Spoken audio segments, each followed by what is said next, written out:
네, 반갑습니다. 네. 제가 너무 사랑하고 존경하고 또 사랑하는 우리 최재성 목사님 교회에 와서 또 이 강단에 설 수 있는 은혜가 주어진 것에 대해서 너무 감사한 마음이 있습니다. 제가 오늘 영상을 보면서도 많은 사람이 등장하는데 최 목사님만 보이는 거예요.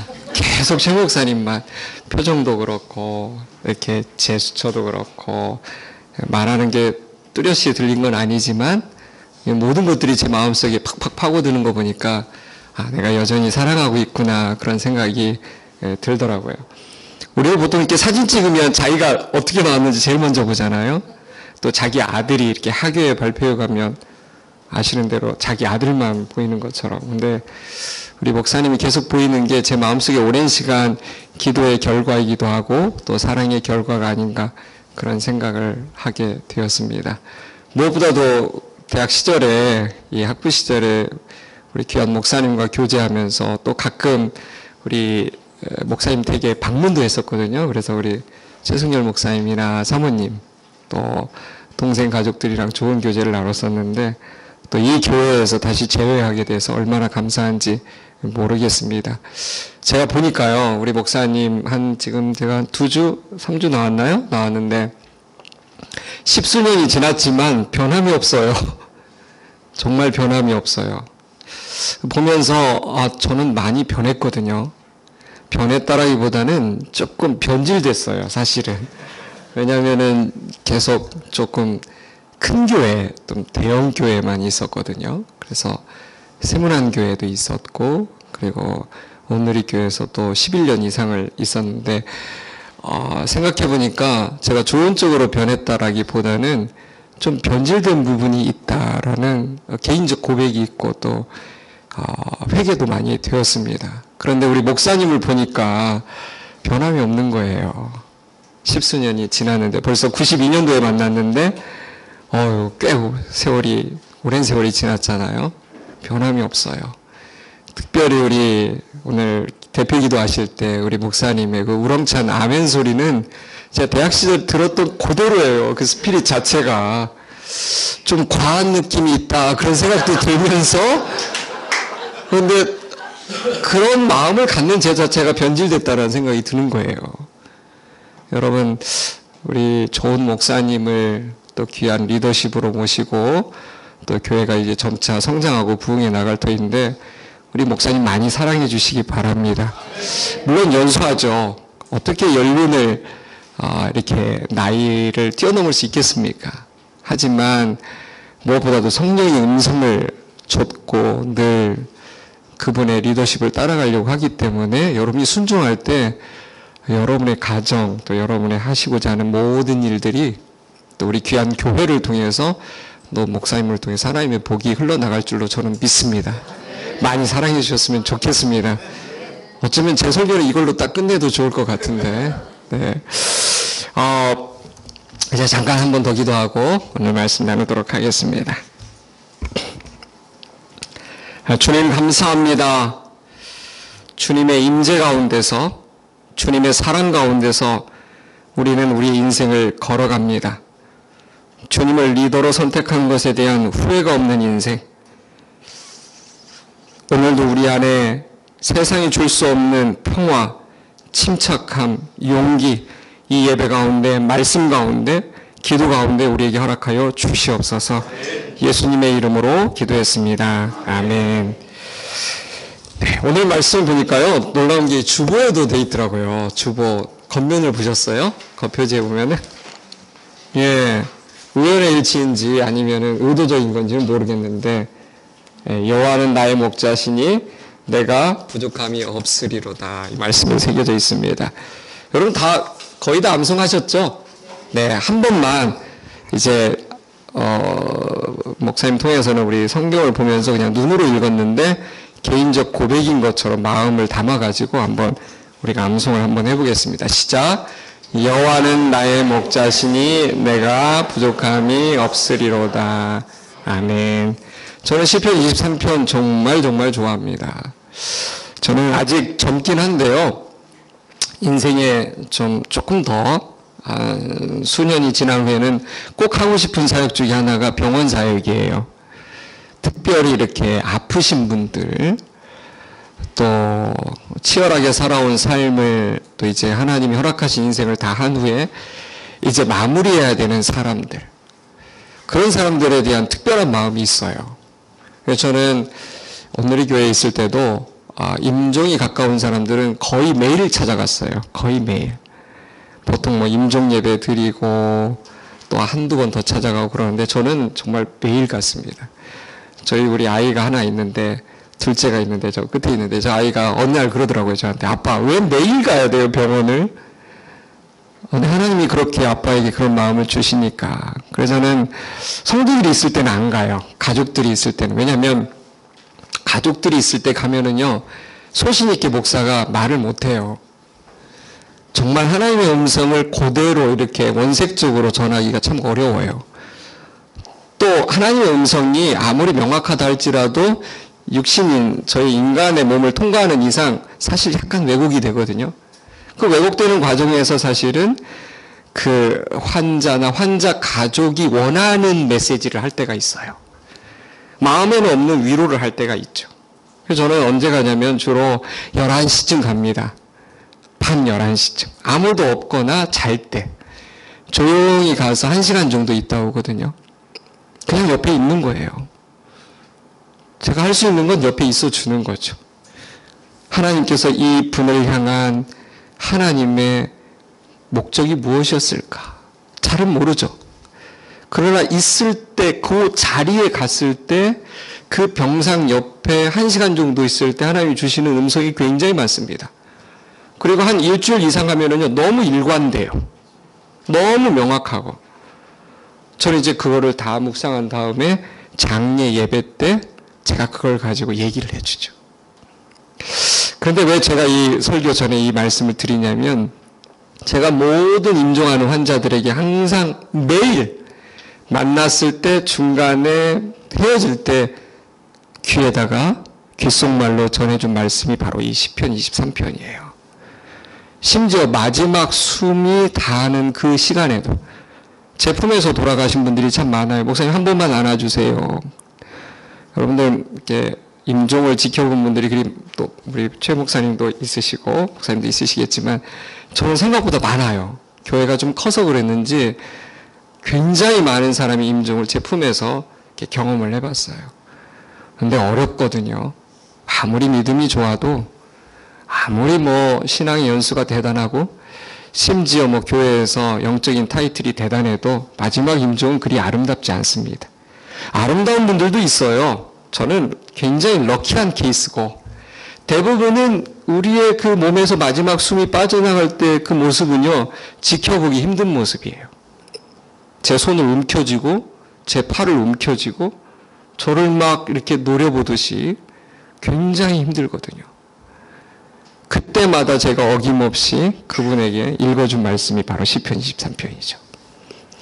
놀라운 건 뭐냐면은, 그렇게 가장 어려운 순간에 가족들도 쳐다보지 못하고 다 울음을 삼킬 때 이 시편 23편을 전해주면은요, 마음이 너무 평안해지는 거예요.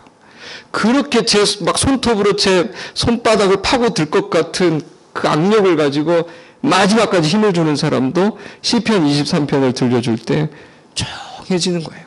평안해지고 평온해지고. 그래서 저는 여러분 시편 23편은 물론 주기도문도 여러분들이 늘 묵상하면서 기도하시겠지만은 시편 23편은 그냥 습관처럼 여러분들이 삶에서 읊조리면 참 좋겠다는 생각을 해요. 아침에 일어나면 그냥 여호와는 나의 목자시니 내가 부족함이 없으리로다. 그래서 2절, 3절, 4절, 5절, 6절. 혹시 기회가 되면 6절까지 한번 설교의 기회도 가졌으면 좋겠지만 꼭 강단이 아니더라도 워크숍으로 굉장히 여러분의 삶에 어떤 이렇게 어떤 이정표가 될 만한 말씀이 바로 시편 23편이라는 겁니다. 저 오늘 이 말씀이 어마어마한 은혜를 담고 있는데 이 시간에 다 담아낼 수는 없어서 1절만 여호와는 나의 목자시니 내가 부족함이 없으리로다. 이 말씀을 여러분과 함께 나누기를 원합니다. 시편 23편이 언제 쓰여졌을까? 많은 학자들이 말합니다. 다시 자신의 인생을 이렇게 터닝백할 때, 이게 뭐랍니까? 되돌아볼 때, 회고해보면서, 회상해보면서 인생의 마지막 황혼기에 썼을 것이라고 많은 학자들이 추정을 합니다. 시편이 얼마나 많습니까? 수많은 시편들이 있지만은 시편이라는 이 거대한 숲 속에서 가장 탁월한 작품으로 꼽을 수 있는 게 바로 시편 23편이에요. 매우 짧지만 한 절 한 절이 어마어마한 은혜를 담고 있어요. 어마어마한 주제를, 어마어마한 우리의 신앙의 어떤 굉장히 중요한 단어들을, 의미들을 다 담고 있습니다. 다윗이 어떤 사람입니까? 우리가 사도행전 13장에 보면 하나님 마음에 합한 사람이다 그래요. 저도 우리 아들 둘이 있는데요. 정말 제 평생에 원하는 게 뭐냐면은, 사실 제가 자식은 뭐냐고 많은 사람들이 물으면 그래요. 찰나의 기쁨을 위해서 평생을 헌신하고 도와줘야 되는 존재, 이렇게 말하죠. 찰나의 기쁨을 위해서.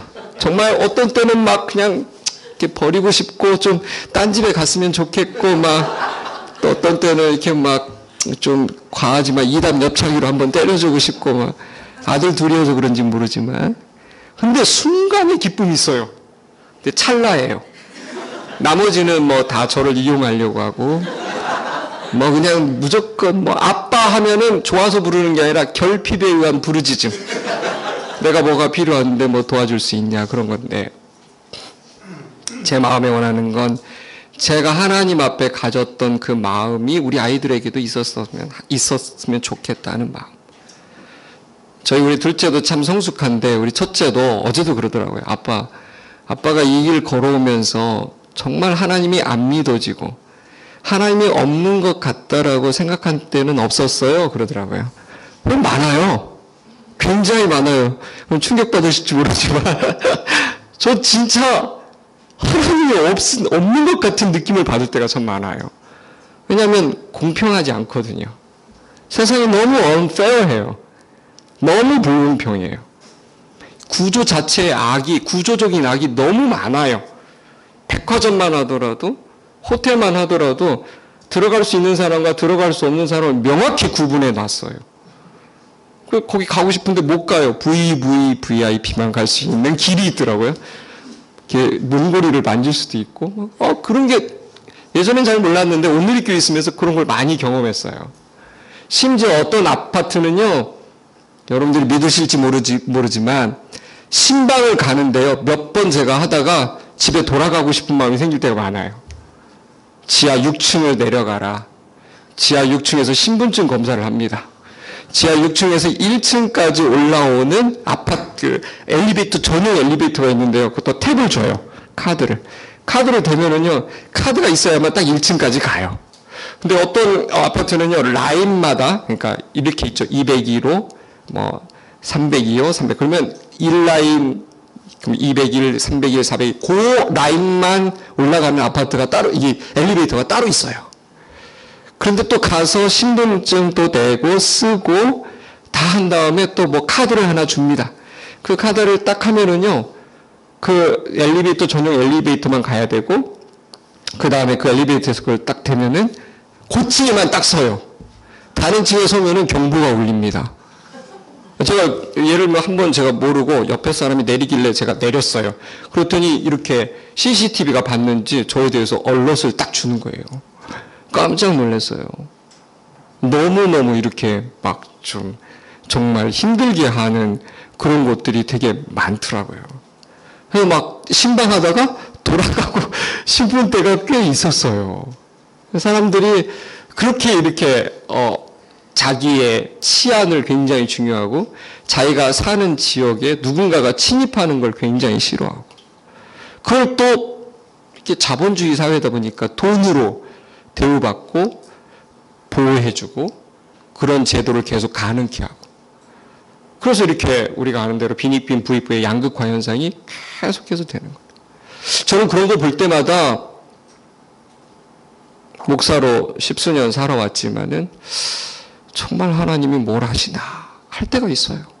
그리고 제가 너무너무 사랑하는 사람의 가정이 힘든 일을 겪거나 어려워지거나 또 자녀가 장애가 있거나 할 때는 더 그런 마음이 많아요.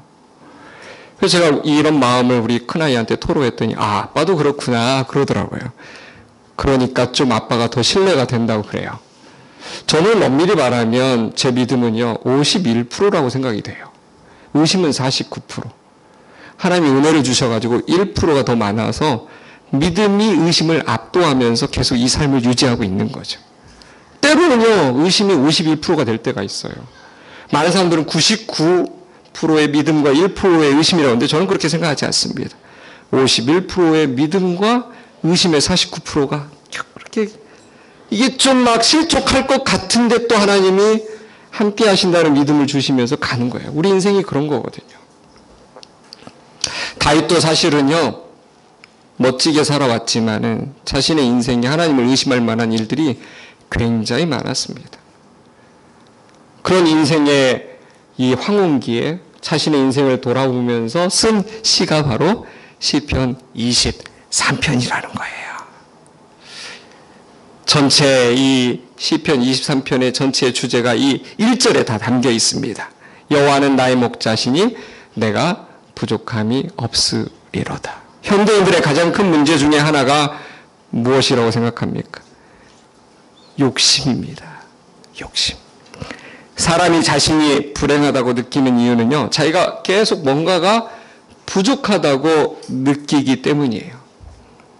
어떤 사람은요, 되게 굉장히 높은 자리, 큰 자리에 올랐는데도 학벌이 부족해 라고 생각하면서 최고 경영자 과정에 계속 이렇게 뭐 서울대, 연대, 고대 어마어마한 돈이거든요. 사실 도네이션을 그냥 보기 좋은 형태로 바꾼 게 최고 경영자 과정이거든요. 그때 돈을 내면서 또 목사님 제가 이번에 최고 경영자 과정 수료하는데 오셔서 축복해 주셨으면 좋겠습니다. 제가 한번 꼭 물어보고 싶어요. 집사님 부족한 게 없으신데 왜 또 이 공부를 하셨나요? 글쎄요. 그래도 제가 뭐 서울대 이렇게 타이틀이 있는 게 좋지 않을까요? 근데 많은 분들이 믿음이 있어도 신앙의 연수가 되게 오래됐어도 굉장히 높은 자리에 올라갔어도 학벌이 부족해라고 하면서 여러 대학에 끼웃끼웃거리거나 해외 대학에 끼웃끼웃거리는 경우도 많이 있어요. 부끄럽고 죄송한 이야기지만 한국 교회 대형 교회 중에 목사님들 1세대 목사님 외에 2세대 목사님이 들어올 때 우리 교회 성도들의 그래도 학벌이 이 정도인데 우리 목사님은 어딜 나오셨나 그 압박감을 이기지 못해서 사실 논문 없어도 목회 잘하고 목양 잘하고 큰일 할 수 있는데도 불구하고 그 학위 따려고 알지도 못하는 곳에 가서 시간은 부족하고 실력은 부족한데 하려다 보니 이렇게 잘못 논문이 만들어지고 그래서 한국교회가 어지러워지고 세상의 비판의 도마 위에 올라서 어지러워지는 경우들이 얼마나 많습니까? 목사들도 예외 아닙니다. 부끄럽고 죄송한 이야기지만. 목사도 그런 부족함을 느끼며 동시에 성도들이 또 원해요. 저는 많은 교회들이 목사님의 문제라고 말하지만 저는 임직자들의 생각, 마인드의 문제도 있다고 생각합니다. 원하는 거예요. 목사님 그래도 타이틀 하나는 있어야 되지 않을까요? 타이틀 뭐 이러면서 PhD, 뭐 THD. 우리 최 목사님은 실력으로 따셨으니까 여러분들 전혀 제가 이 얘기했다고 해서 목사님에게 이 꼴을 이렇게 하시면 안 돼요. 제가 보증합니다. 여러분 그런 욕심이 우리 안에 있다라는 거죠. 상당히 잘 사는데도 뭔가 좀 더 큰 평수로 가야 된다라고 생각하는 사람들 굉장히 많아요. 제가 볼 때는 너무 괜찮아요. 저는 뭐 제가 여기 중구에 있는 저 평창동에 가면은 그 공동체를 맡을 때 가보면은 신방을 갔는데요. 진짜 큰 집인데 저하고 둘밖에 없어요. 근데 긴 이 거실에 긴 식탁이 있는데 그 집사님이 저쪽에 앉고 저보고 이쪽에 앉으래요. 그거 뭐 TV에 나오는 거 있잖아요. 그 뭡니까 해리포터 같은 데 나오는데 이렇게 수많은 학생들이 모여서 먹을 법한 이 식탁 있잖아요. 거기서 얘기하시고 저는 여기서 듣는 거예요. 집사님 잘 들리세요? 문제는 뭐냐면은 그 집사님이 너무 외로우신 거예요. 마지막엔 그러면서도 하는 말, 목사님 제가 좀 더 큰 평수로 이사 가려고 하는데 기도 좀 해주셨으면 좋겠습니다. 아니 가족이 둘밖에 없어요. 집사님과 아내밖에. 왜 이사 가야 될까요? 제가 그분의 뭐 생각을 나쁘다고 말하려는 건 아닌데 잘 모르겠어요. 충분한데도 좀 더 큰 평수. 차가 충분한데도 또 차를 바꿔야 된다고. 안전을 문제 삼아서 뭐 그 있잖아요. 스웨덴의 차 비읍으로 시작하는 거 뭐 이런 거 원하는 분들. 기도해 달라고 하시는 분도 있어요. 목사님 제가 차를 잘 선택할 수 있도록 기도해 주십시오. 너무 마음 아플 때도 참 많아요. 그래서 제가 이런 것들을 종합해 볼 때 그분들과 시간을 보낸 것들에 대해서 감사도 하고 기여도 했다고 생각하지만 변질됐다라고 개인적으로 회개하는 부분들이에요. 더 가난하고 더 소외되고 정말 10,000원이 간절해서 10만 원이 간절해서 아이 학원 하나 더 보내고 싶은데 뭐 눈높이 교육 하나 싶은데 한 34,000원 정도 되는데 그게 없어서 눈물을 흘리는 사람들도 참 많은데 수많은 차 중에서 어떤 차를 골라야 될지 기도하는 사람들과 시간을 보낸 것에 대해서 때로 참 회개하는 마음이 굉장히 많아요. 우리 안에 그런 욕심이 있다라는 거죠. 사랑 여러분 그거 아십니까?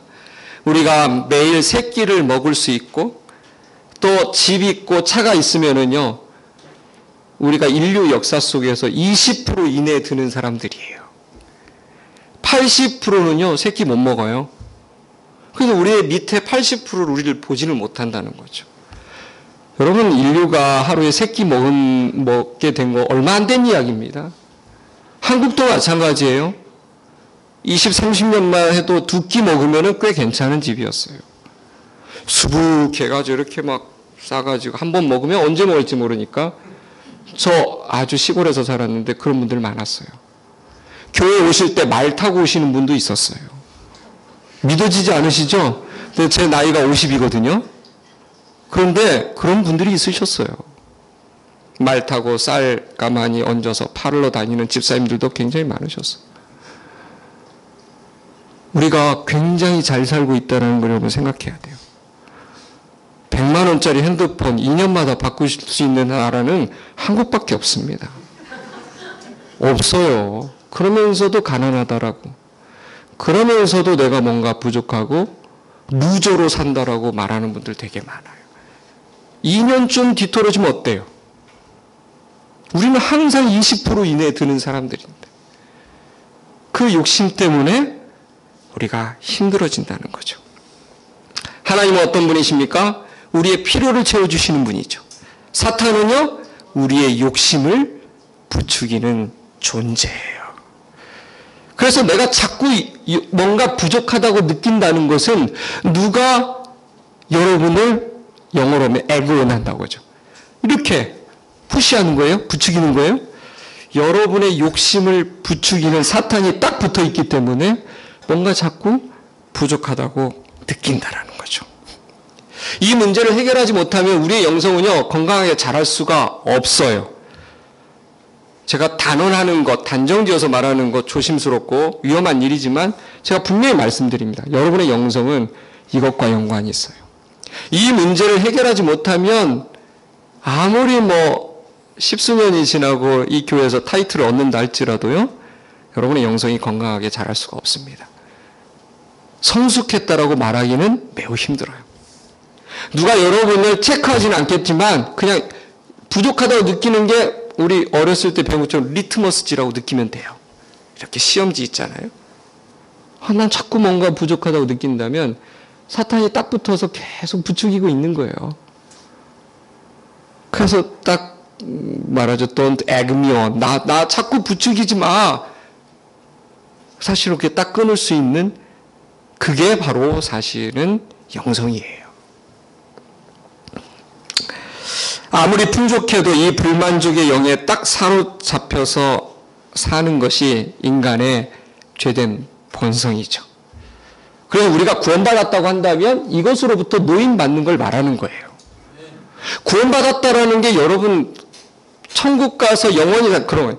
우리는 사실 죽은 다음에 이후에 살면 알 수가 없어요. 천국이란 하나님과 함께하는 거죠. 지옥이란 다른 거 없어요. 실제 어떤 고통이 있는지는 우리는 알지 못하지만 지옥은 딱 한마디로 말하면 우리가 늘 함께 하시는 하나님의 부재가 있는 곳이에요. 하나님의 부재가 지옥입니다. 고통이란 정의를 다시 할 필요가 있어요. 고통이 뭡니까? 하나님의 부재예요. 여러분 여기 젊은 분들 중에 갓난아이가 있지만 갓난아이의 지옥은 뭐예요? 항상 돌봐주는 부모가 부재하는 거예요. 우리가 아무리 하나님을 거부하고 거절하고 욕지거리하고 뭐 10원짜리 욕을 막 하고 그래도 우리가 특별한 일이 일어나지 않는 건 하나님의 부재가 없이 항상 하나님이 임재하고 있기 때문에 그런 거예요. 저희 아이가 첫째가 그래요. 아빠, 하나님 안 믿는 사람들은 좀 벌 받아야 되는 거 아니에요? 이 세상 살 동안 벌 받지 않아요. 어떤 의미에서는. 하나님이 복 주시기로 작정을 했어요. 이 지구상에 거하는 모든 사람을 구약을 보면 my people이라고 부르거든요. 내 백성이라고 불러요. 유태인들이 처음에 착각을 했죠. 개들이라고 하고 이방인이라고 했는데 하나님의 입에서 툭 하고 나온 말이 내 백성이다 그런 거예요. 저들 좀 열어줬으면 좋겠는데 하나님의 마음에는 내 백성이라는 거죠. 아직 하나님의 부재가 없는 게 아니라 하나님의 임재가 있는 거예요. 그래서 여러분 어느 정도 열심히 살면은요 복을 얻고 잘 사는 이유가 왜 나는 진짜 교회에다가 내가 얼마나 많은 시간을 들이고 정말 쌓은 걸로 치면은 저 사람들은 비교할 수 없는데 왜 저 사람은 하는 일마다 잘 되고 내가 하는 일은 잘 안 될까? 상관없어요. 별개예요. 하나님은 이 세상에 있는 모든 사람은 복 주시기로 작정을 하신 거예요. 근데 진짜 지옥은 언제예요? 하나님의 부재가 있는 곳으로 가는 거죠. 그래서 여러분 구원이라는 것은 우리를 계속해서 지옥으로 끌고 가려고 하는 이 죄된 본성, 그 욕심으로부터 노임받는 것을 말한다는 거죠. 뭔가 환경이 달라져서 여호와는 나의 목자시니 내가 부족함이 없다는 것이 아니라 포인트가 뭐냐? 여호와께서 나의 목자이시기 때문에 내가 초월할 수 있다는 거예요. 다윗의 인생은 양으로 시작했죠. 들에서 치는 양으로 시작을 했어요. 그래서 그의 리더십이라는 건 그의 패러다임이 뭐냐면요. 목자예요. 리더십의 패러다임은 다윗은 항상 목자예요. 여러분 선생님의 아들로 자란 아이들의 리더십은요. 선생님이죠. 군인 아들로 자란 사람은 그의 리더십의 모델은 군대의 장군이에요. 우리 목사님도 ROTC 출신이지만 장교로 있어 보니까 제 별이 얼마나 높은지 물론 병도 그걸 깨닫지만 어마어마한 거죠. 그냥 리더십 하면 별이죠. 그런데 다윗에게 있어서 리더십은 shepherd, 목자였다는 거예요. 하나님과 자기와의 관계를 목자와 양의 관계로 보았어요. 여러분 이 시편 23편과 딱 들어맞는 신약의 말씀이 요한복음 10장이죠. 나는 선한 목자라. 요한복음 10장 14절에 나오죠. 너희는 양이다. 그래서 딱 매칭이 되는 게 바로 이 시편 23편과 요한복음 10장의 말씀이에요. 여러분 우리가 여호와는 나의 목자라고 할 때 그 말의 의미가 무엇일까요? 목자라는 말은 나의 리더라는 말이죠. 목자를 리더라고 부르는 순간 나는 뭐가 되는 거예요? 팔로워가 되는 거예요. 나는 그를 영원히 따르는 사람이 되겠다라고 사실은 약속을 하는 거죠. 인생의 모든 문제는요. 내가 어떤 리더를 따르기로 선택하는 거에 달려 있어요. 우리가 잘 아는 대로 정말 희대의 독재자 하면 누굽니까? 히틀러 아닙니까? 히틀러를 택한 독일 국민들은 그것 때문에 아주 혹독한 대가를 지금도 치르고 있죠. 나는 그냥 시키는 대로 했을 뿐이다. No! 아니에요. 시키는 대로 내가 할 리더를 그 국민들이 선택을 한 거죠. 그래서 값을 지불하는 거예요. 우리도 한국 근현대사에 참 가슴 아픈 리더십들이 몇 분 있지 않습니까? 우리가 뽑았잖아요? 아니다. 나는 그가 하라는 대로 했을 뿐이다. 아니죠. 내가 해야 될 것을 명령하는 리더를 선택했기 때문에 그렇게 산 거예요. 그래서 우리가 책임져야 되는 거죠. 여러분이 어떤 리더를 선택하느냐에 따라서 여러분의 인생이 운명이 바뀐다는 거예요. 여자가 한 남자를 선택해서 결혼하는 것은 자기가 평생 따를 가정의 리더를 선택하는 거 아니겠습니까? 학생이 스승을 선택하는 것은 학문적인 리더를 선택하는 거예요. 직원이 회사를 선택하고 사장님을 선택하는 것도 자기의 커리어를 직업의 운명을 선택하는 거죠. 교인이, 우리 교회가 병합하지 않았습니까? 이 교회가. 목회자를 선택하는 건 뭡니까? 영적인 리더를 택하는 거예요. 내가 따를 리더를 선택하는 거죠. 내가 따르겠다라고 사실은 약속을 하는 거예요. 아, 목사님이 새로 오셨네. 그 정도가 아니에요. 그분의 입에서 나오는 모든 말씀. 때로는 연소하기 때문에 연륜이 적어서 나오는 말씀일 수도 있지만 성령님께서 그를 다스린다고 믿으면서 우리는 따르겠다라고 사실은 약속을 하는 거예요. 당회라는 게 뭐 큰 게 아닙니다. 당회해서 그 리더십에서 나온 것들을 우리는 따르겠다라고. 그래서 주보를 볼 때마다 여기 보면은 뭐라고 되어 있습니까? 모든 모임 후 3시 20분에 운영위원회가 있습니다. 그러면은 뭐가 결정되는 우리는 따라야 되겠구나 결단하는 시간이에요. 사실은 이 주보 보면서 그런가 보네 그게 아니에요. 우리는 따라야 되겠다는 결단을 또 그 기도가 필요하다는 것을 하나님께서 메시지로 가르쳐 주시는 거예요. 많은 사람들이 광고를 그냥 듣기만 해요. 아니에요. 광고가 곧 우리의 영성입니다. 정말이에요. 여러분 40년 동안 이스라엘 사람들이 광야 생활하는 동안 이 이스라엘 백성들이 제일 잘 들어야 되는 게 뭐였죠? 광고였어요. 광고.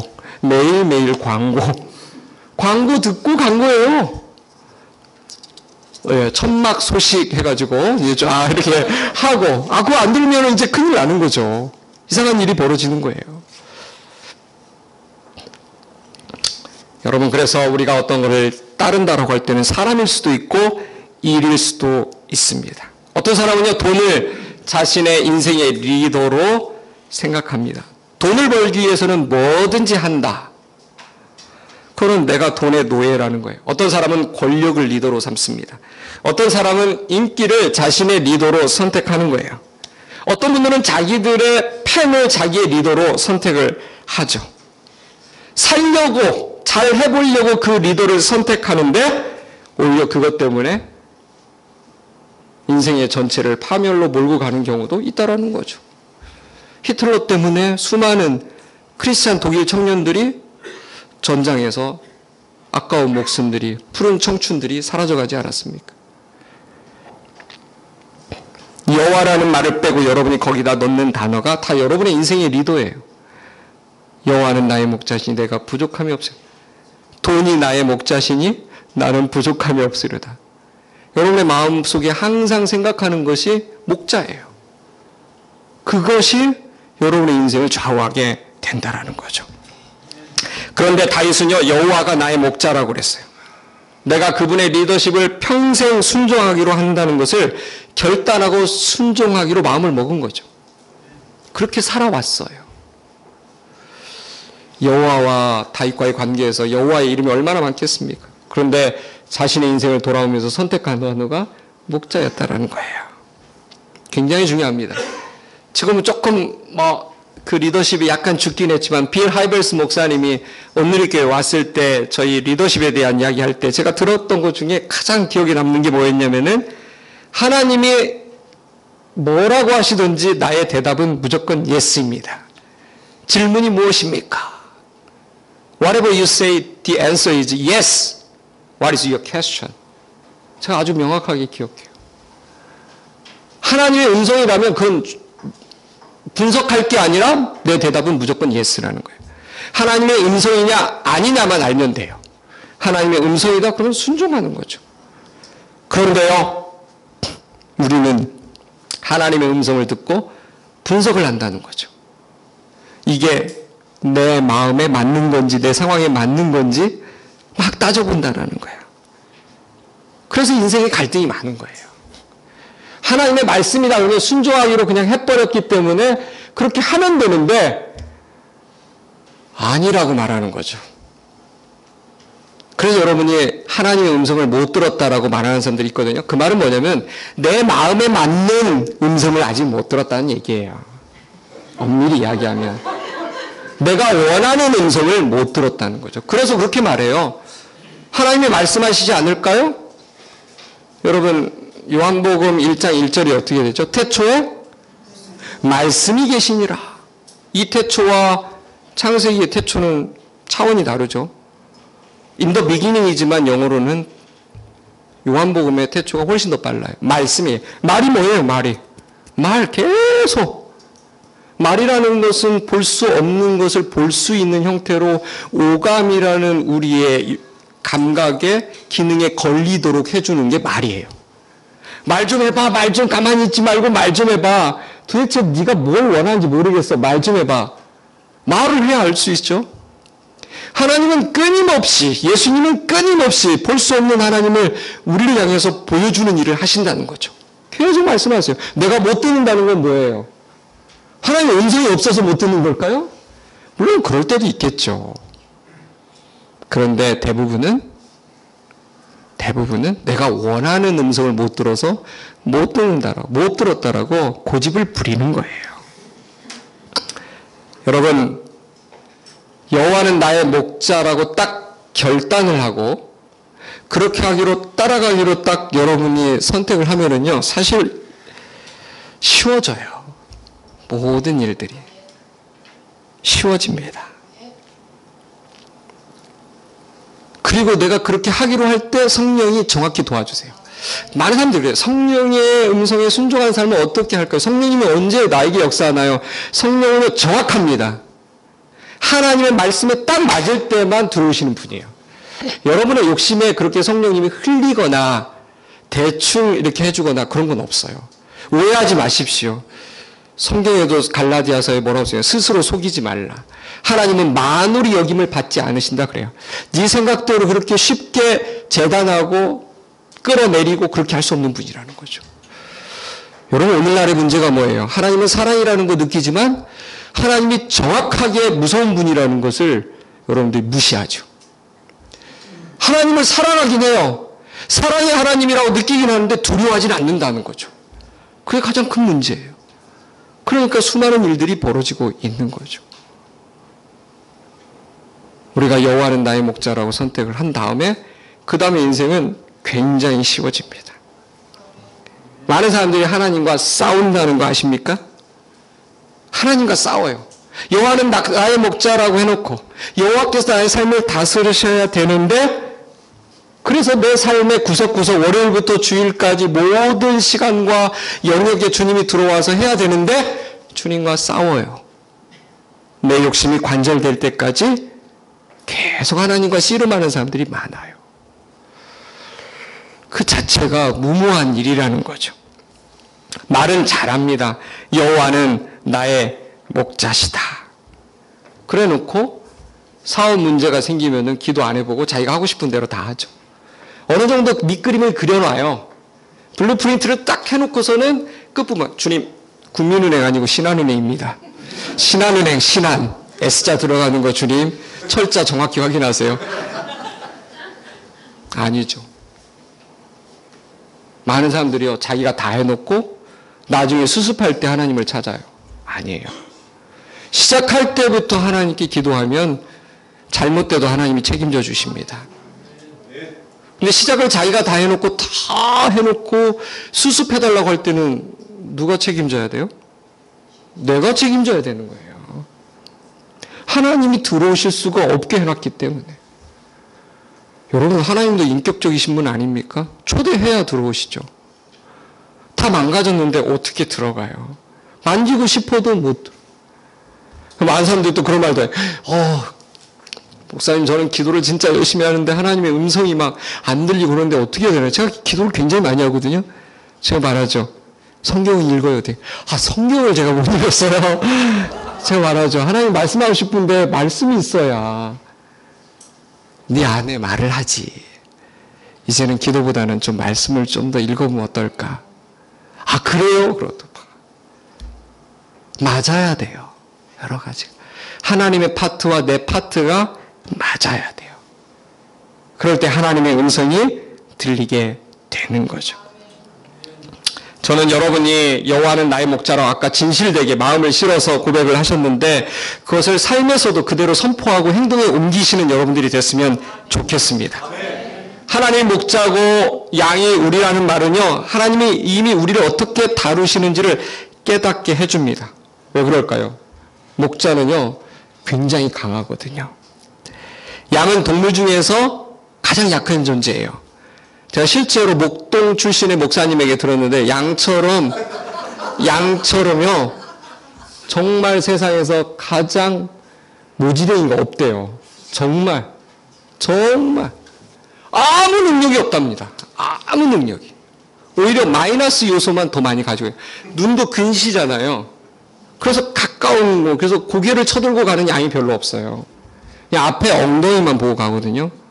아시는 대로 토끼만 나타나도 벼랑 끝으로 막 다 혼비백산에서 떨어지는데 어디로 가는지도 모르고 다 같이 가서 떨어져서 죽는 경우가 허다해요. 또 더운 날에는 뭉쳐있죠? 더운 날에 신기하게 뭉쳐있어요. 떨어져야 사는데 뭉쳐있어요.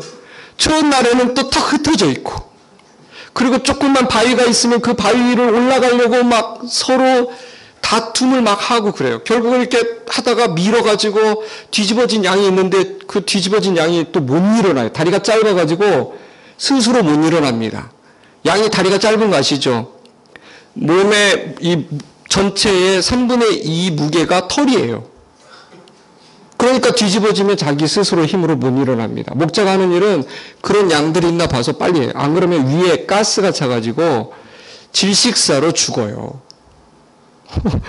뒤집어져서 못 일어나서 바둥바둥거리다 죽는다. 이건 정말 우리가 그렇다는 거죠. 우리가 정확하게 하나님께서 우리의 모든 속성을 아시고 양의 비유를 하죠. 저도 우리 아이가 있는데 머리 보면 푸들 같대요. 아이고 푸들. 그런데 그러니까 특징만 보고 하나님께서 우리의 모든 것을 다 보고 정확하게 동물의 비유를 했는데 양이라는 거죠.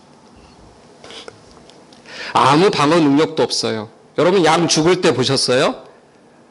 제가 CDN TV에 오래 있었는데 이 중동을 가서 양 죽이는 걸 봤는데요. 돼지 죽을 때 여러분 보신 분 계세요? 돼지가 뭐라고 하죠? 돼지 무슨 소리라고 하죠? 멱 따는 소리. 상 주고 싶습니다. 끝나고 저한테 돼지 멱 따는 소리. 얼마나 크게 소리 지르는지 몰라요. 근데 왜 그런지 아세요? 동물들이 자기가 죽지만 다른 동물들에게 워닝을 해주는 거예요. 얼럿을 해줘요. 도망가라고. 양은요 칼이 목에 들어와도 찍 소리를 안 해요. 아무 소리도 안 내요. 진짜 아무 소리도 안 내요. 정말 그냥 가만히 죽어요. 그래서 다른 새끼나 다른 양들을 구해줄 수가 없어요. 그냥 다 같이 죽는 거예요. 정말 안타깝죠. 그래서 여러분 양에게는 필수가 뭔지 아세요? 목자예요. 그래서 양에게는요 목자가 옵션이 아니에요. 그냥 필수예요. 그래서 여러분들의 양에 목자가 없다? 그냥 늑대 밥입니다. 그냥 맹수에, 그건 시간 문제예요. 시간만 딱 지나면 그냥 채가는 거예요. 그래서 목자가 항상 양 옆에 붙어 있는 거죠. 여러분 목자가 얼마나 대단한 사람들이 아죠. 자기의 양을 보호하기 위해서 사자도 곰도 늑대 같은 것도 다 쳐부시는 엄청난 능력을 가진 사람들. 그냥 목동이 아무나 하는 게 아닙니다. 다윗이 자기 자랑할 때 막 여러 얘기 하잖아요. 여러분 목동이니까 우리가 말재니까 아무거나 시킨 거라고 생각하지만 다윗이 충성심이 엄청난 사람이에요. 싸움 실력도 상당한 거. 양을 보호하고 있는 목동은요 누구도 싸워서 이길 수가 없어요. 그 하나님이 우리에게 그런 목자가 된다라고 약속을 하셨다는 거죠. 그 여러분 지혜로운 양일수록 똑똑한 양일수록 하는 일이 뭐냐면 목자 옆에 가서 딱 붙어 있는 거죠. 그게 할 일이에요. 제일 한심한 양이 뭐냐면 자기가 좀 싸울 수 있다라고 터프하게 구는 거죠. 요즘 아시안 게임 하잖아요. 태권도 좀 익히고, 우리 목자 보니까 믿기 좀 힘들어. 걔가 가끔씩 스마트폰도 하고 그러는 거 보니까 카톡 많이 하던데, 스냅챗도 많이 하고, 인스타그램도 많이 하고, 페이스북도 많이 하고, 한눈 팔 때가 많아. 안 되겠어. 나라도 힘을 길러야지. 그래서 뭐 가라데 익히고, 우슈 뭐 익히고, 뭐 검도 읽히고, 막 그래가지고 자기가 뭐 해보겠다. 양은 양이죠. 깜냥이 자기가 대단한 실력을 갖춰도 거기서 거기에요. 양이 힘세봤자 뭘 이길 수 있겠어요. 그런데 우리가 그렇다는 거죠. 우리가 양인데도 뭔가 스스로의 능력을 가지려고 그래요. 여러분, 사람이요, 공짜 좋아하는 것 같지만 공짜 싫어합니다. 아세요? 공짜 굉장히 좋아하지만 다른 사람과 차별화되는 것의 제일 첫 번째가 공짜가 자신의 실력으로, 자신의 능력으로 뭔가를 갖는 거예요. 공짜 안 좋아해요. 사실 좋아하는 것처럼 보이지만 어느 정도 되면 공짜 같은 건 자기 안 좋아해요. 능력을 갖추려고 하죠. 계속 능력을. 그래서 양이 닌자 양이 돼가지고 맹수하고 한번 붙어보겠다? 뭐 백전백패입니다. 아무것도 안 된다라는 거죠. 뭐 UFC에 입문해가지고 좀 뭐 이종격투기 익혀가지고 뭐 안바 같은 거 배워가지고 뭐 하겠다? 말도 안 되는 거예요. 그런데 사람들 중에 그런 사람이 많다는 거예요. 제가 강병문도에서 가끔 우리 아이들 어렸을 때 차를 몰고 가면 아들이 그래요. 아빠 저 차를 좀 따라잡아 주세요. 그래서 제가 입으로 막 소리까지 내면서 뭐 하면서 좀 따라서 막 가는데 결국은 신호등에서 다 같이 만나게 되죠. 차끼리 경쟁해봤자 거기서 거기죠. 하나님께서 우리를 선택하고 목자가 양을 보호하시겠다는 그 의미를 좀 그런 의미로 바꾼다면 사실은 차끼리 경쟁하는 게 아니라 우리는 처음부터 비행기를 타는 거예요. 헬기를 타는 거예요. 하나님은 그런 인생을 우리에게 보여주시겠다는 거죠. 과장이 아닙니다. 그냥 처음부터 비행기 타고 시작하는 거예요. 너희는 먼저 그의 나라와 그의 의를 구하라. 그리하면 이 모든 것을 너희에게 더하시리라. 비행기 타는 거예요. 하나님 나라에서 영원한 것들에 너가 마음을 두고 있다면 네 부족한 것들은 내가 채워주는 거 한번 볼래? 이런 거죠. 여러분, 워런 버핏이 그런 말 했어요. 투자의 귀재 아닙니까? 워런 버핏이 그런 말 했습니다. 많은 사람들에게. 세상에서 제일 재미난 일이 무엇입니까? 여러분, 세상에서 제일 재미난 일이 뭐예요? 말해보세요. 세상에서 제일 재미난 일. 돈 쓰는 일이에요.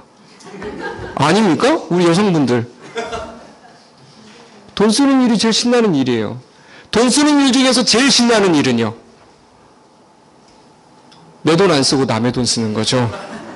그거 모르십니까? 남의 돈 쓸 때가 제일 재밌는 거예요. 공무원들이 왜 이렇게 해외 연수 갈 때 꽁돈이라고 그래서 막 쓰고 그래서 지금 한참 문제가 되잖아요. 워런 버핏이 그런 말을 했는데 하나님이 우리에게 그런 약속을 한 거예요. 너희는 먼저 그의 나라와 그의 의를 구하라. 그리하면 이 모든 것을 너희에게 더하시라. 이게 뭐냐면은 네 돈은 네가 가져. 네 인생은 내 거 갖다 쓰라는 거예요. 여러분, 그런 인생 살고 싶지 않습니까? 사실 여기 있는 성도들이 우리가 물론 헌금도 하고 우리가 해야 되지만 하나님이 사실 우리가 하는 것보다 되는 걸 하는 게 더 좋은 거죠. 뭘 해도 하는 게 아니라 되어지는 거예요. 내가 뭘 해도 막 되어져요. 우리 아이들이 여러 사연으로 미국에서 살고 있는데 우리 첫째가 그런 말이에요. 아빠, 어딜 가도 우리를 막 사랑해 주시는 분들이 너무 많아. 우리가 한 것 없는데도. 그런 말 할 때 그게 이거라는 거죠. 그래서 제가 할 일은 딱 간단해요. 하나님께 초점을 두고 있는 거예요. 하나님을 바라보고 있는 거죠. 힘들어도 하나님 바라보고 있는 거예요. 여러분, 제가 강사도 해본 적이 있는데요. 제가 이렇게 가끔 강의하러 들어가 보면 어떤 친구가 딱 있는데 태도가 너무 좋아요. 딱 보면 태도가 좋아요. 그런데 얼굴은 막 일그러져 있어요. 뭔가 집에 무슨 일이 있나 봐요. 재정적인 문제가 있든지, 다음 학기에 등록이 어렵다든지, 아니면 집안에 엄마 아빠가 불화가 있다든지. 그럼에도 불구하고 이 클래스에 들어오기만 하면 딱 좋은 태도로 나를 바라보고 있는 거죠. 여러분 신앙은 그런 거예요. 그럴 때 제 마음에 어떤 마음이 드는지 아세요? 태도가 너무 훌륭하니까 끝나고 만나고 싶죠. 기회가 되면 재정적인 어려움도 제가 도와주고 싶고, 안 되면 브릿지 역할을 하든지 네트워크를 해서 그 사람을 도울 수 있는 헬핑의 어떤 많은 리소스들을 제공해주고 싶어요. 그런 마음이 강의하는 동안 막 샘솟아요. 하나님이 그런 분이라는 거죠. 많은 사람들이 어렵다고, 하나님이 나를 실망시켰다고, 그래서 태도가 나빠요. 하나님께 이렇게 하고 있거든. 너희는 먼저 그의 나라 그의 일을 구하라는 건 태도를 말하는 거예요. 하나님을 바라보고 있어. 지금 많이 힘들지? 자식이 집 나갔니? 그래도 하나님을 바라보고 있어.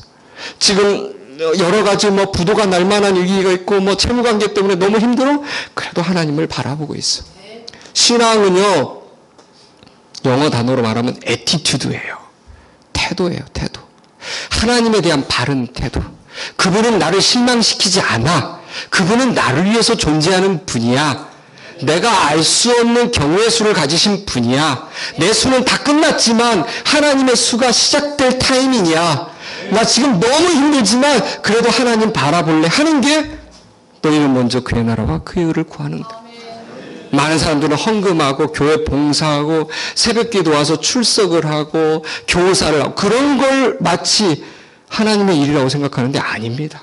요한복음 6장 29절에 수많은 제자들이 여러분 잘 아는 대로 요한복음 6장은 오병이어를 경험했잖아요.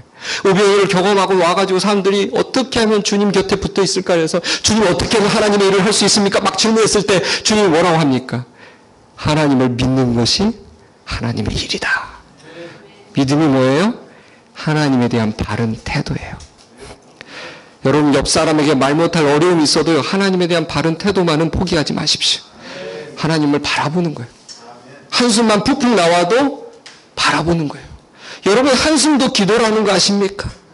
우리 인생 자체가 하나님께 연결되어 있기 때문에 우리가 무엇을 해도 다 기도해요. 액면 그대로 하나님이 받지 않는다는 거죠. 하나님 이래도 하나님 성령님께서 그 기도를 바꿔줘요. 통역을 해서 성령님이 하나님 저 죽을 것 같은데 제발 좀 저를 불쌍히 해주십시오. 주님 방금 우리 당신의 자녀가 그렇게 기도했습니다. 사탄의 귀에는 그랬는데 10원짜리 욕을 분명히 했는데 10보라 이러면서 막 했는데 성령님 바꿔서 말씀하신다는 거죠.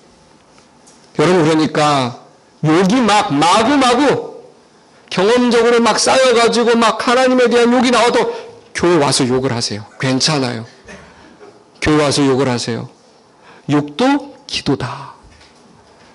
너무 파격적으로 설교하는지 모르지만 저는 그렇게 생각합니다.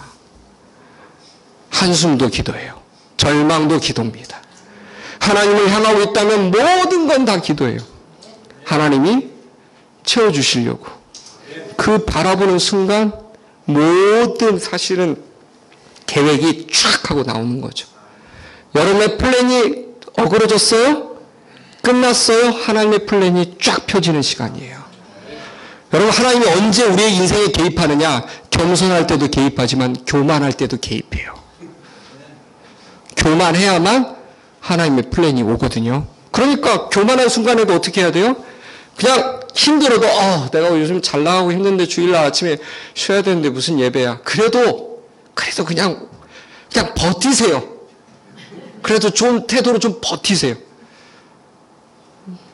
저희 우리 아이가 좀 내밀한 이야기지만 예배당 들어오기 전에 저한테 아빠 저는 교회 안 다닐 것 같은데 아빠 좀 마음에 각오를 하시는 게 우리 둘째가 그래요 저한테. 그래 우리가 밖에서 신나게 놀다가도 어느 순간에는 집에 가잖아. 그런 마음으로 일단 가보자.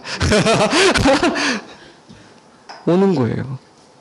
하나님과 약속한 장소에 와서 하나님께 보여주기만 하면 돼요. 하나님께서 채워주신다는 거죠.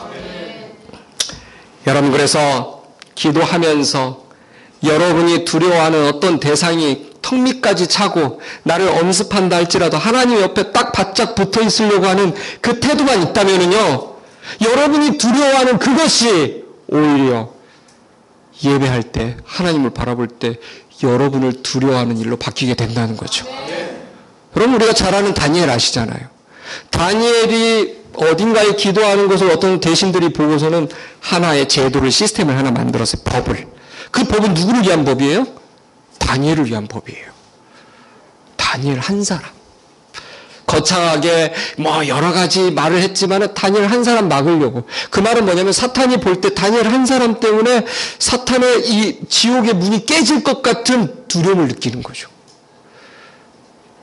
그래서 수많은 대신 참모들을 동원해서 법을 만들어서 다니엘을 어떻게 하면 감옥에 가둘까? 그렇게 한 거예요. 그 법은 다니엘을 위한 법이에요. 결국은 한 사람 때문에 지옥의 문이 깨질 수도 있다는 거죠. 여러분도 마찬가지예요. 여러분의 집안에 아무도 신앙에 그런 게 없다 할지라도 여러분만큼은 와서 있으세요.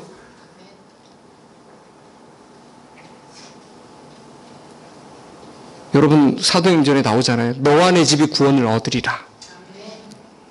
내가 예수 그리스도를 구주로 고백하는 순간 내가 아버지한테도 어머니한테도 할머니 할아버지한테도 동생한테도 복음 못 전했고 다 불교인이고 뭐 다른 종교인들인데도 성경은 뭐라고 말합니까?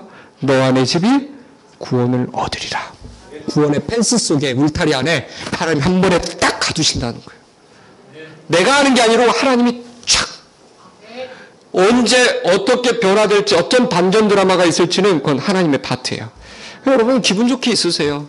나는 했다 할 일. 목사님이 나한테 가서 뭐 이거 브릿지 주면서 가서 하라는데 난 못해요. 난 언변도 없고 없어요. 괜찮아요. 여러분만 하나님을 향해 바른 태도를 보이십시오. 너와 내 집이 어떻게 변화되는지는 시간 싸움이에요. 즐기세요. 저희 어머님이 8명 중에 말째예요. 형제 중에서. 어떻게 주일학교에서 선물 준다는 거에 얻어 걸려가지고 교회를 처음 다니게 되셨어요. 그랬더니 갔더니 주 예수를 믿으라 그리하면 너와 내 집이 구원을 얻으리라. 그 말씀을 들었대요. 초등학교 2학년 때. 기도를 했대요. 너와 내 집이 구원을 얻으리다. 그냥 그 기도를 30몇 년간 계속 한 거예요. 믿은 거예요. 힘든 일이 많았지만 결국은 대부분 7, 80%가 예수를 믿게 됐어요. 제가 물었어요. 전 제 앞에서 외삼촌이 저희 어머니 뺨을 때리고 머리를 잡아서 이 대청마루에다가 집어 던지는 것도 봤거든요. 제사 안 한다고. 할아버지 할머니에게 절하지 않는다. 그 파평윤 씨 엄청난 그 선비와 유교로 찌든 집안에서 자란 저희 어머니. 저희 어머니가 실실거리면서 이상한 여자처럼 웃으시더라고요. 그래서 제가 참 마음이 상했어요. 아들로서. 아버지, 어머니 다시는 이 집에 오지 맙시다. 다시는 이 집에 오지 맙시다. 그리고 10수년이 흘렀어요. 결국은 어머니의 믿음대로 그 말씀대로 됐어요. 제가 물었어요. 어머니 힘들지 않았어요? 어머니 말씀하세요. 그 말씀 난 믿었어. 그 말씀대로 될 거라고. 그래서 힘들지 않게 그 10수년이 수년처럼 흘렀다는 거죠. 물론 힘들었겠죠. 지나고 보니까 수년처럼 느껴졌다는 거예요. 그 말씀이 너무 확실했기 때문에. 사랑하는 여러분, 힘든 일 있다면 모든 것을 아시는 하나님 앞에 와서 소상하게 다 내놓으세요. 제가 지난주에 한 분이 저희 집에 방문했는데 이름을 밝히기는 어렵고 한 분인데 어떻게 또 절에 가셨대요. 교인인데. 그랬더니 스님이 딱 쳐다보고서는 자녀들에 대해서 뭐락뭐락 이렇게 막 좀 좋은 이야기를 많이 했나 봐요. 그랬더니 저한테 와가지고 목사님, 그분이 쪽지게처럼 저희 가정과 자녀들에 대해서 말을 하는데 너무 놀랬어요. 그러더라고요. 스님에게도 뭐 예언의 은사가 있나 봐요. 막 그러더라고요. 그래서 제가 그러냐고. 그래서 어떤 말을 했냐고. 그래서 그랬더니 뭐 듣기 좋은 말만 많이 했어요. 그래서 제가 말했죠. 마지막에. 그래서 어떻게 시주함에 뭘 넣었어요? 그랬더니 넣었죠. 그래요. 다 돈과 연관된 거예요. 또 그 막내 아들에 대해서 뭔 얘기를 하려는데 살짝 흘리더래요. 이렇게. 막내 아들은 이랬다는 거죠. 스님이. 그랬더니 제가 좀 듣고 싶은데 어때? 그러면 기와에다가 좀 뭘 써가지고 이렇게 그 밑에 프론트에 가면은 절에 프론트에 있는데 그분에게 먼저 하고 와. 그럼 내가 좀 얘기해 줄게. 그래서 가서 이제 기와를 물어봤더니 어마어마하게 비싼 거예요. 기와 하나씩 이렇게 절에다 얹을 때 거기다 뭘 쓰잖아요. 그래서 이분이 그냥 포기하고 왔대요. 근데 지금도 아쉽대. 그거 듣고 올 걸. 아무 데나 가서 여러분 카운셀링 하거나 여러분의 미래를 점치지 마십시오. 그분들은 그냥 여러분들의 듣기에 좋은 말만 할 뿐이에요. 우리의 모든 것을 아시는 하나님 앞에 그 목자 앞에 내어놓아야 된다는 거예요. 그분은 우리를 위해서 존재하는 분이에요. 나의 스트롱 포인트나 위크 포인트나 심지어 데드 포인트, 죽어있는 것까지 하나님은 우리를 다 아세요. 뭐가 이제는 영원히 안 될 거라는 것도 다 알고 있는 그 하나님 앞에 내어놓을 때 그분이 만지신다는 거죠. 여러분 그걸 믿으십니까? 우리가 10분간만 주님 앞에 있으면 10년간 뛰어다니면서 내 손과 발이 닳도록 해도 할 수 없는 일들을 10분의 기도로 하나님께서 들어줄 수 있다는 거 여러분 믿으십니까? 전 믿습니다. 하나님의 계산법이 있어요. 세상의 계산기는 정확해요. 숫자는 정확해요. 근데 하나님의 계산법은 오후 5시에 와도 한 달란트를 주시는 계산법이 있어요. 그동안 하나님 앞에 기도하지 않고 게으르고 하나님과 등지면서 삐져가지고 이렇게 했다면 다시 태도를 고쳐보세요. 목자이신 하나님 앞에 나와서 10분이라도 하나님 앞에 아무 탄식만 나와도 많이 하나님을 향해 보세요. 하나님이 여러분을 향해서 얼마나 많은 계획과 사랑과 음성을 준비하셨는지 실제로 어떻게 들려주시는지 여러분 들으실 수 있어요. 저희 아이들도 늘 말해요. 아빠는 진짜 하나님의 음성을 진짜 들어요? 뭐 궁금하죠. 목사들이 제일 의심이 많아요. 왜 보면은 뭐 설교는 그럴듯하게 하는데 집에 와서는 자기 힘으로 다 하는 것처럼 보이거든요. 막 소리도 막 샤우팅하고 막 물론 저는 자녀 교육을 샤우팅 창법으로 합니다. 이야! 근데 그런 말 하죠. 저는 하나님의 음성을 항상 듣습니다. 일관된 하나님의 음성을 들어요. 직접 말씀해 주실 때도 있는데 제 경험으로는 그렇게 많지는 않지만 내밀한 음성으로 항상 꿈을 꿈틀꿈틀하면서 제 입으로 나오게 해주세요. 너무 일관돼요. 여러분이 하나님의 살아계심을 경험하고 싶으세요? 정말 그분이 나의 목자이신 걸 확인하고 증명하고 싶으세요? 검증받고 싶으세요? 기도하세요. 우연이라고 하기에는 너무나 많은 분명한 명백한 하나님의 음성을 여러분에게 들려주십니다. 다윗은 그걸 알았던 거예요. 여호와는 나의 목자시니 내가 부족함이 없다. 시간 싸움이라는 거죠. 여러분 빌립보서 4장 6절에도 아무것도 염려하지 말고 오직 모든 일에 기도와 간구로 너희 구할 것을 감사함으로 하나님께 아뢰라. 그리하면 모든 지각에 뛰어난 하나님의 평강이 그리스도 예수 안에서 너희 마음과 생각을 지키시리라. 기도하는 순간 끝난 거예요. 게임은. 그런데 뭐냐면 기도 응답이 되는 건 하나님의 파트거든요. 하나님의 타이밍이에요. 문제는 뭐냐면 그 타이밍이 올 때까지 조급함을 내고 조바심을 나는 내 이 육신과 정신과 영혼의 문제를 주님이 어떻게 다루냐면 평강을 주신다는 거죠. 기도 응답의 첫 번째 특징이 뭐냐? 평강이에요. 여러분 그런 거 있지 않아요? 너무 답답한데 찬양하거나 기도하거나 말씀 듣거나 할 때 딱 드는 게 평강. 처음에는 이게 이모셔널하게 감정적으로 오지만 그 다음에는 갑자기 나갔는데 애가 막 소리 지르고 막 그랬는데 집에 갔는데도 아무 변화도 없고 막 애가 내가 교회 가기 전이나 간 후나 똑같이 막 퍼자고 있을 때 막 치밀잖아요. 근데 기도하고 가면 왠지 애가 예뻐가지고 입맞춤 해주고 아유 이 녀석 그러면서 전에 같으면 빗자루로 때렸을 텐데 내가 너를 위해서 얼마나 예배를 많이 하고 기도하고 왔는데 네가 아직도 이러고 있느냐. 기도하면 평강이 오죠. 언젠가 하나님이 만지시는 때가 있고 가장 좋은 타이밍에 좋은 방법으로 하실 거라는 걸 알기 때문에 그런 거예요. 사랑하는 여러분, 이 말씀을 여러분이 가슴에 깊이 품었으면 좋겠습니다. 바빠서 기도 못한다. 거짓말이에요. 바쁘려면 여러분 쉬지 말고 기도하라는 말씀이 있죠. 저도 어렸을 때 굉장히 의외했어요. 하나님이 우리를 아주 감옥에다 가둬놓는구나.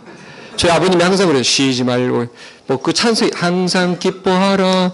쉬지 말고 기도하라. 범사에 감사하라. 엄청 콧노래로 저한테 불러줬는데 전 지옥이었어요. 어떻게 쉬지 말고 기도해요? 세월이 흐를수록 알았죠. 우리를 위한 하나님의 말씀이에요. 쉬지 말고 기도하지 않으면 반대가 되면 쉬지 않고 우리는 염려해요. 근심하고 걱정. 기도하지 않는 순간에 뭐 한다고요? 염려해요. 한번 잘 돌아보세요.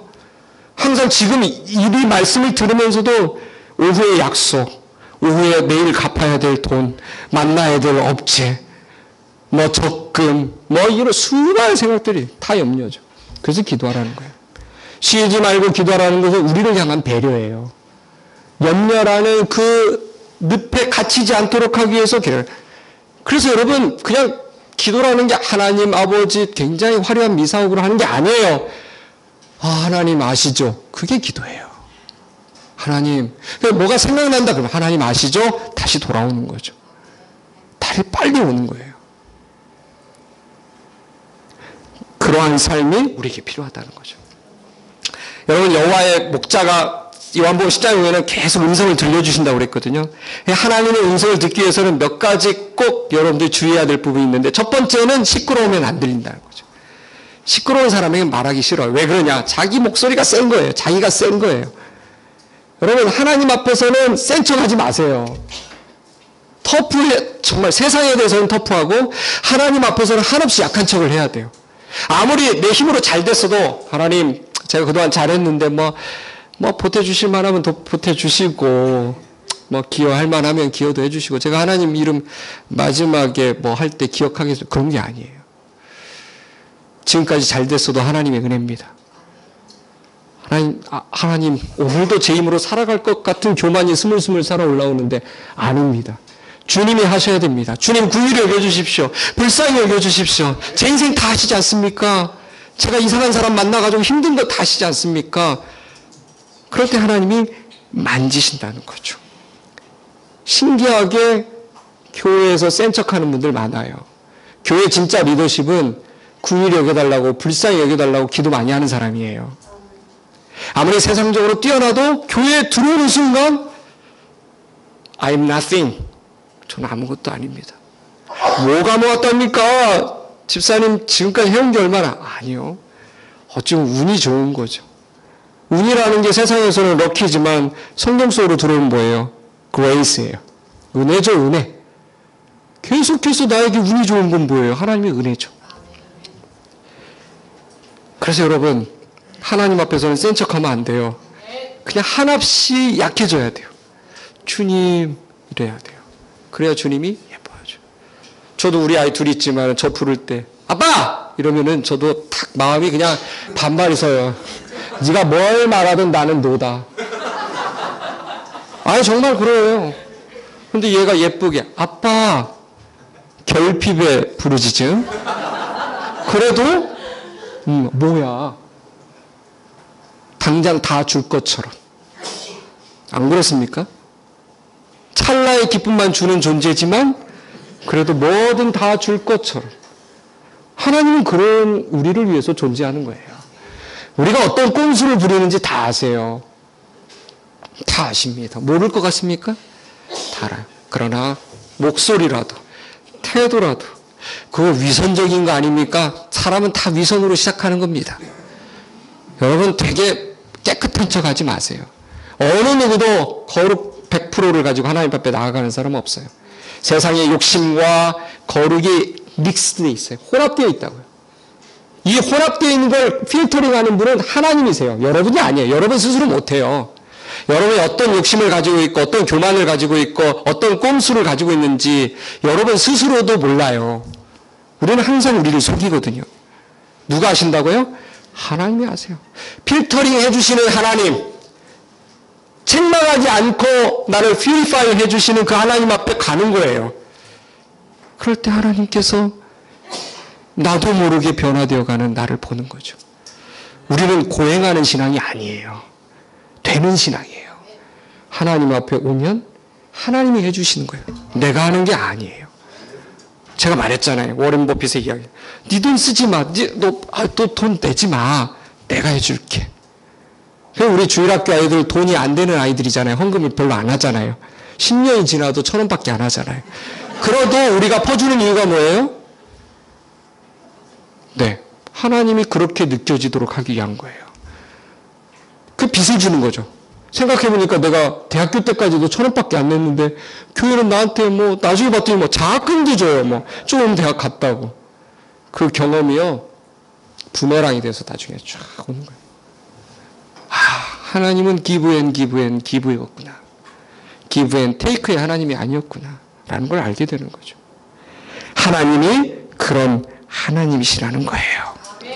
저는 여러분들이 이 부분에 대해서 확실했으면 좋겠어요. 여호와는 나의 목자시니 내가 부족함이 없으리로다. 여러분, 세상에서 제일 자녀에게 제일 좋은 건 부모가 오래오래 살아있는 거죠. 존재하는 거예요. 저도 어제 우리 조카랑 같이 있는데 조카가 선물을 하나도 준비 안 하고 말만 준비했어요. 동생이 생일이었거든요. 동생 생일인데 가서 딱 말하는 거예요. 엄마, 선물이 접니다. 그래서 제 동생이 엄청 화가 나가지고 우리 둘째도 관찰한 바에 의하면 우리 심각하다. 오늘이라도 선물을 사야 될 것 같다. 그랬는데 맞는 말이죠. 하나님이 우리 곁에 있다라는 것으로 부족함은 사실 끝난 거예요. 하나님은 겨우겨우 우리를 도와주시는 분이 아닙니다. 흔들어 차고 넘치도록 하여 다시 너희에게 갚아주리라. 우리는 되로 주고 되로 딱 인풋과 아웃풋을 갖게 하는 세상 속에서 살고 있지만 성경은 아니에요. 우리가 요만큼 했는데 하나님은 그게 아예 보이지도 않을 만큼 우리를 축복하시는 분이라는 거죠. 여러분, 이 교회 한번 생각해 보십시오. 여기까지 오게 된 거 무엇입니까? 여호와는 나의 목자신이에요. 아닙니까? 태동하고 수많은 여러 어려운 일도 있었지만 다시 병합하고 연합하고 다시 또 궤도에 정상 궤도에 또 들어서고 계속해서 갈 수 있는 건 여호와는 나의 목자시니. 이 교회는 부족함 없습니다. 중요한 건 모두가 하나님을 바라보고 있는 거예요. 그분이 우리의 목자시라고 고백하는 거예요. 제 인생도 돌아올 때 그래요. 지혜가 부족할 때는 지혜를 주시는 분이, 돈이 부족할 때는 돈을 허락하시는 분, 사람이 떠나갈 때는 하나님의 사람을 붙여주는 수많은 일들을 경험하게 된 거예요. 제 개인적이고 굉장히 임팩트 있는 말이지만 저는 아내가 이미 오래전에 하늘나라로 먼저 갔어요. 그래서 제가 우리 아이들 둘을 키우는데, 그래서 우리 아이들은 결핍에 부족함에 한부모 가정에서 자랐어요. 오랜 시간. 저는 너무 사랑받는 부모님 밑에서 자랐는데 우리 아이들이 또 미국이라는 15,000km나 떨어져 있는 지역에 가서 사는데 우리 아이들의 고백이 그거예요. 어딜 가든 우리를 하나님이 축복해 주신다는 거죠. 어떻게 내가 이런 대우를 받죠, 아버지? 그리고 아빠가 누군지도 모르는데 우리 자체가 사람들에게 마치 축복해 주려고 기다리는 것처럼 대해준다는 거예요. 이 타이밍에 사실 우리 아들을 초청해서 한 2분 정도 간증 들으면 최고인데 준비가 안 돼가지고 오늘은 좀 생략하는데 정말 그렇다는 거죠. 여호와는 나의 목자시니 내가 부족함이 없으리로다. 사랑 여러분, 이 고백만 분명하다면, 하나님만 붙잡고 있다면 여러분은 그 인생 속으로 빨려 들어가는 겁니다. 하나님을 버리고 다른 것을 쫓아다니고 다른 것을 주인 삼아서 한다면 우리 찌르찌르 밑찌르가 그 파랑새 쫓아서 신기루 같은 그런 거 없는 거잖아요. 사실은 다 잃어버리게 되는 거예요. 저는 너무나 많은 사람들을 봤어요. 돈을 열심히 했는데 돈이 다른 방법으로 없어지는 걸 봤고, 건강에 자신 있어 하는 사람들이 건강에 대해서 잃어버린 경우도 봤고, 사람에 대해서 자신 있다고 하는 사람이 사람에게 배신당하고 우울증 걸려서 정신병원에 가는 사람도 수없이 많이 봤어요. 부하 직원을 열심히 믿었다고, 로열티가 있다고, 페이스풀하다고 믿었는데 돈 가지고 튀어가지고 자기가 감옥에 대신간 사람도 있고, 얼마나 세상이 정말 수많은 일들이 있는지 몰라요. 그러나 여호와는 나의 목자라고 고백한 분들의 인생을 보면 우리가 원하는 타이밍은 아니지만 하나님이 원하신 타이밍에 그 가문을 빛내주시는 것을 꽉 붙들어서 믿음의 명품 가문 되게 하는 걸 저는 수없이 보고 있습니다. 저도 그런 가문 되기를 원하고 우리 최 목사님도 이미 그런 가문이 되고 있고, 그런 리더십을 사는 여러분들도 똑같이 이 반열에서 함께 하나님의 축복의 궤도에 올라타서 하나님이 태워주시는 축복의 파도에 올라타서 서핑을 즐기면서 여러분의 인생을 살아갈 수 있다는 거죠. 저는 우리 행복한 교회가 그런 교회가 됐으면 좋겠습니다. 특별히 여기 젊은 분들, 우리 너무 예뻐요. 이렇게 좀 까마귀 같은 옷을 입고 나와서 막 하는데 너무너무 애교스럽고 너무 좋았어요. 여러분, 여러분에게 부러운 건 딱 하나예요. 나이뿐이에요. 다른 건 하나도 안 부러워요. 근데 뭐냐? 여호와는 나의 목자시니 내가 부족함이 없으리로다. 시편 23편 1절에서 6절을 한번 쫙 암송하고 그냥 습관처럼이라도 아침에 일어나면 화장실이든 양치질을 하건 뭐든 할 때마다 마음으로 한번 고백해 보십시오. 다윗을 그렇게 끌어가시고 축복하시고 인도하신 그 하나님이 이 시대 속에서 여러분을 다윗처럼 아니 그보다 더한 축복으로 여러분의 인생을 끌어가실 거라고 저는 확신합니다. 그런 인도를 받는 믿음의 세대들이 계속해서 불일 듯 일어나는 우리 행복한 교회 되기를 다시 한번 주님의 이름으로 축원합니다. 기도하겠습니다. 하나님 아버지 감사합니다. 부족하고 연약한 우리 한 사람 한 사람 주님께서 구원하시고 주님의 목장 안에 양으로 삼아 주셨습니다. 사실 우리는 세상에 아무것도 가진 것 없이 들어왔습니다. 그런데 웬일인지 주님의 양이 되는 놀라운 은혜를 얻음으로써 모든 것을 얻게 되었습니다. 주님, 우리 안에 남아있는 욕심 다 버려지게 하여 주옵소서. 내 힘으로 할 수 없습니다. 성령님 버려지게 하여 주옵소서. 주님 한 분만으로 만족하게 하여 주시옵소서. 주님을 붙잡으면 다른 모든 것을 더하게 된다는 하나님의 계산법을 우리가 경험하게 하여 주옵소서. 그렇게 하실 주님을 신뢰하오며 감사하신 예수님의 이름으로 기도했습니다.